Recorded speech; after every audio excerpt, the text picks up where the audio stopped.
কেন পেলেন না অন্নপূর্ণা ভান্ডারে ৩,০০০ টাকা? কেনই বা বাতিল হলো আবেদন? নাকি এখনো রয়েছে টাকা পাওয়ার সুযোগ? আপনার এলাকায় কারাই বা টাকা পেলেন?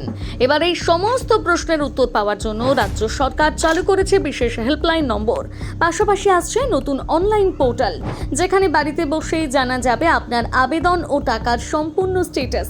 হ্যাঁ, ঠিকই শুনেছেন, 1 জুলাই কলকাতা নেতাজি ইন্ডোর স্টেডিয়াম থেকে আনুষ্ঠানিকভাবে অন্নপূর্ণা ভান্ডারের দ্বিতীয় কিস্তির টাকা প্রদান কর্মসূচির সূচনা করেন মুখ্যমন্ত্রী শুভেন্দু অধিকারী।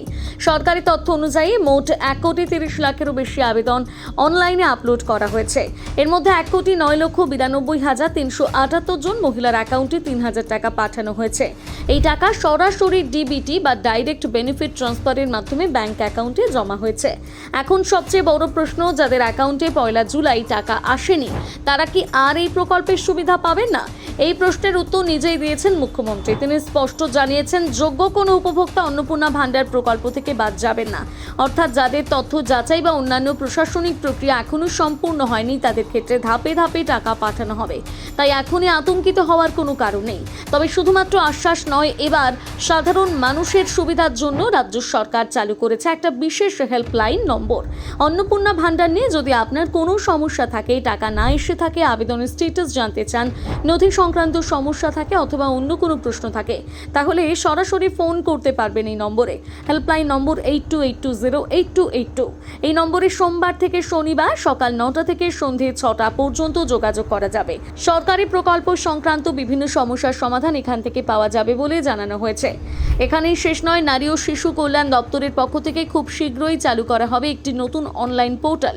এই পোর্টালে লগইন করে আবেদনকারীরা জানাতে পারবেন তাদের আবেদন কোন পর্যায়ে রয়েছে, তথ্য যাচাই সম্পূর্ণ হয়েছে কিনা, টাকা কবে আসতে পারে, কোনো নথিতে সমস্যা আছে কিনা।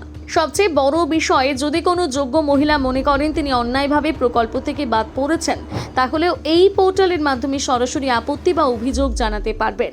নতুন এই পোর্টালে আরও একটি গুরুত্বপূর্ণ সুবিধা রাখা হচ্ছে। সেখানে এলাকার কোন কোন মহিলা অন্নপূর্ণা ভান্ডারের সুবিধা পাচ্ছেন সেই তথ্য দেখা যাবে। ফলে প্রকল্পের স্বচ্ছতা আরও বাড়বে বলে মনে করছে প্রশাসন। মুখ্য সচিব মনোজ আগরওয়াল জানিয়েছেন, অন্নপূর্ণা ভান্ডার সংক্রান্ত সমস্ত প্রশ্নের উত্তর এই পোর্টাল থেকে পাওয়া যাবে।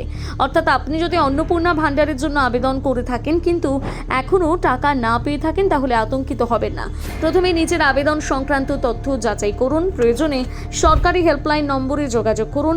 আর নতুন পোর্টাল চালু হলে সেখানে গিয়ে নিজের স্ট্যাটাস অবশ্যই দেখে নিন।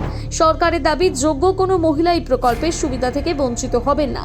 ভিডিওটি যদি আপনার উপকারে আসে তাহলে অবশ্যই লাইক করুন, শেয়ার করুন, যাতে অন্যরাই গুরুত্বপূর্ণ তথ্য জানতে পারেন।